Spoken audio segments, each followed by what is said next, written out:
அன்பிற்கினியவர்களுக்கு வணக்கம். தஞ்சையிலிருந்து உங்கள் வி சிவா. இன்றைய சிறுகதை ஞானப்பால். விசாலாட்சிக்கு அன்று மாலை 6 மணியுடன் 78வது வயது முடிந்து 79வது வயது தொடங்கப் போவது கொஞ்சம் கூட தெரியாது. அவளுக்கு தெரிந்ததெல்லாம் மகன் சுப்பிரமணியைத்தான். ஏன் கல்யாணமான வருஷம் கூட மறந்து போயிருந்தது. அதையெல்லாம் நினைவில் வைத்துக் கொள்ளும் அளவுக்கு அவள் கணவன் வடிவேலு வைக்கவில்லை. சுப்பிரமணி தத்துப்பித்துவென்று தட்டுத்தடுமாறி நடக்க முயற்சி செய்து கொண்டிருந்த போது ஒரு நாள் குளிக்க போறேன் என்று சொல்லிவிட்டு போனவன் தான். கூலிக்காரி பொன்னம்மாவும் அதே நேரத்தில் காணாமல் போய்விட்டாள் என்று தெரிய விசாலாட்சிக்கு 3 நாட்களாயின. வருடங்கள் புதிதாக பிறந்து வடிவேலுவை ஏறத்தாழ மறக்கவே செய்திருந்தன. விசாலாட்சிக்கு உலகமே சுப்பிரமணி தான். அவளுக்கு இருந்த ஒரே குடும்ப சொத்தான 2 எருமைகளில் இருந்து பாலை கறந்து கொண்டு போய் வீடு வீடாக ஊற்றுவாள். பால் கூடையை தூக்கி தலையில் வைத்துக் கொண்டு வெளியில் கிளம்பினாள் என்றால் சுப்பிரமணி ஓடி வந்து அவளுடைய 2 கால்களையும் இறுக பிடித்துக் கொள்வான். நாலனா நாணயத்தை அவன் கையில் கொடுத்து விட்டு, போடாக்கண்ணா, ஸ்கூலுக்கு சந்தையில பொறிமுறுக்கு வாங்கிட்டு வந்து தரேன் என்று சமாதானப்படுத்தி விட்டு போவாள். ஸ்கூலில் இருந்து வந்தவுடனே பொத்தென்று அவள் மடியில் வந்து விழுவான். விசாலாட்சி கொடுக்கும் பொறி முறுக்கை தின்று கொண்டு அவளின் முகத்தையே பார்த்து கொண்டிருப்பான். விசாலாட்சி சிந்திய வியர்வையில் சுப்பிரமணி நன்றாகவே விளையத் துவங்கியிருந்தான். தன் மகனின் அபரிமிதமான அறிவு கண்டு விசாலாட்சி நிறையவே சந்தோஷப்படுவாள். சதா அவன் செய்யும் சிந்தனைகளையும் கேள்வி ஞானமும் மற்றவர்களிடத்திலிருந்து அவனை நிறைய வேறுபடுத்தி காட்டியது. பட்டம் வாங்குவான், வேலைக்கு போவான், கை நிறைய சம்பளம் வாங்குவான், நம்ம கஷ்டத்தை எல்லாம் தீர்த்து வைப்பான் என்று மனப்பூர்வமாக நம்பினாள் அவள். அவளின் எதிர்பார்ப்புகளை அப்படியே ஏற்றுக்கொண்டது போல்தான் அவனும் படித்தான், பட்டம் வாங்கினான். ஆனால் அவனும் ஒரு நாள் அவன் அப்பா மாதிரியே காணாமல் போனான். விசாலாட்சி தலையில் அடித்து கொண்டு புலம்பினாள். அக்கம் பக்கம் உள்ளவர்கள் எல்லாம் ஆறுதல் சொன்னார்களே தவிர யாரும் ஆதரிக்க முன்வரவில்லை. அதே 3ஆம் நாள் கன்னியாகுமரியில் இருப்பதாக அவளுக்கு கடிதம் வந்தது.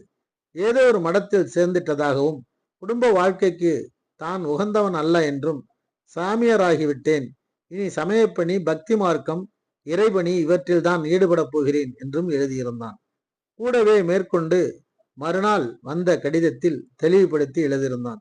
எல்லாவற்றையும் அடியோடு துறந்தால்தான் முனிவன்.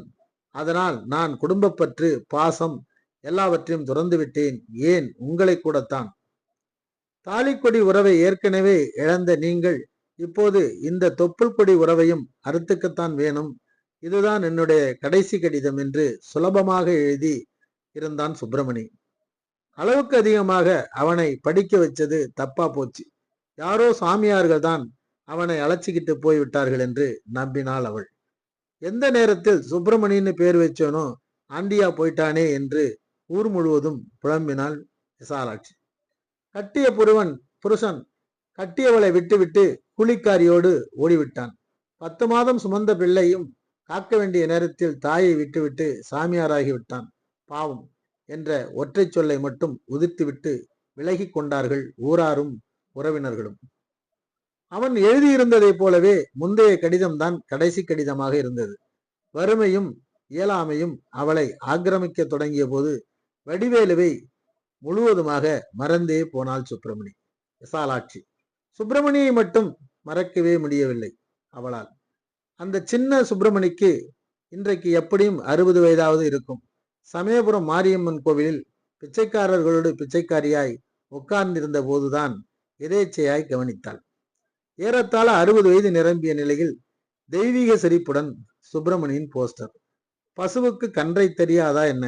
தட்டு தடுமாறி எழுந்து கோல் ஊன்றி கொண்டு நடந்து போய் சுப்பிரமணியை தடவி கொடுத்தாள். வற்றி போன விரல்களில் நடுக்கம். உணர்ச்சி மிகுதியில் தலை ஆடிக்கொண்டிருக்க கண்களில் இருந்து அருவியாய் கண்ணீர் கொட்டத் தொடங்கியது. பெரிய சுப்பிரமணி மங்களாக அவள் பார்வைக்கு தெரிய தள்ளாமையில் அப்படியே கீழே உட்கார்ந்து கொண்டாள் விசாலாட்சி. ஏப்பா, இதுல என்ன போட்டிருக்கு? நாளைக்கு கோயில்ல சமய சொற்பொழிவு, பெரிய சாமியார் வர்றாரு, அன்னதானமெல்லாம் இருக்கு, வயிறு முட்டை தின்னலாம் போ என்றவன் அருகில் இருந்த கடைக்காரன். விசாலாட்சி அங்கேயே சுருண்டு கொண்டாள். காலையில் ஏகப்பட்ட கூட்டம் கோவிலில். தட்டில் விழுந்த காசுகளை விட வரப்போகிற சுப்பிரமணி தான் அவளை பொறுத்த அளவில் மேலோங்கி நின்றான். யார் யாரோ பேசினார்கள். கூட்டத்தில் சலசலப்பு. சுவாமிகள் பேச ஆரம்பித்தார். அவர் ஆற்றிய சொற்பொழிவுகள் அவள் காதில் விழவில்லை. அம்மா அம்மா என்று கூப்பிடுவது போல் தோன்றியது விசாலாட்சிக்கு. ஒரு சுவரில் சாய்ந்து கொண்டு நின்றாள். கண்கள் இமைக்க மறந்தன. கால்கள் வலியை மறந்தன. முதுமை அவளிடமிருந்து சிறிது நேரம் ஓய்வு எடுத்திருந்தது. என்ன ஒரு ஞானம், என்ன ஒரு பக்தி! பெத்த மகராசு கொடுத்து வச்சவள். யாரோ அவள் காதுபட பேசிக் கொண்டிருந்தார்கள். விசாலாட்சியின் இதயம் பிரகாசித்தது. ஊரெல்லாம் பாலூற்றி கஷ்டப்பட்டு வளர்த்த மகன் இன்றைக்கு நாடு பூரா ஞானப்பால் கொடுத்து சமயம் வளர்த்தது அவளுக்கு பெருமையாக இருந்தது. கஷ்டப்பட்டு வளர்த்த மகன் காப்பாற்றாமல் போய்விட்டானே என்ற ஆதங்கம் இப்போது அடியோடு மறந்து போயிற்று அவளுக்கு. அப்படியே நின்று கொண்டிருந்தவள் சுவரில் சரிந்தாள். கொஞ்சம் கொஞ்சமாக உயிர் அடங்கிக் கொண்டிருந்த வேளையில் சாமியார் வேறு ஊருக்கு கிளம்பி கொண்டிருந்தார் ஞானப்பால் வார்க்க. நன்றி. இந்த சிறுகதைக்கு நீங்க லைக் பண்ணுங்க, ஷேர் பண்ணுங்க. இதுவரைக்கும் நம்ம சேனலை சப்ஸ்கிரைப் பண்ணாம இருந்தா சப்ஸ்கிரைப் பண்ணுங்க. நன்றி, வணக்கம்.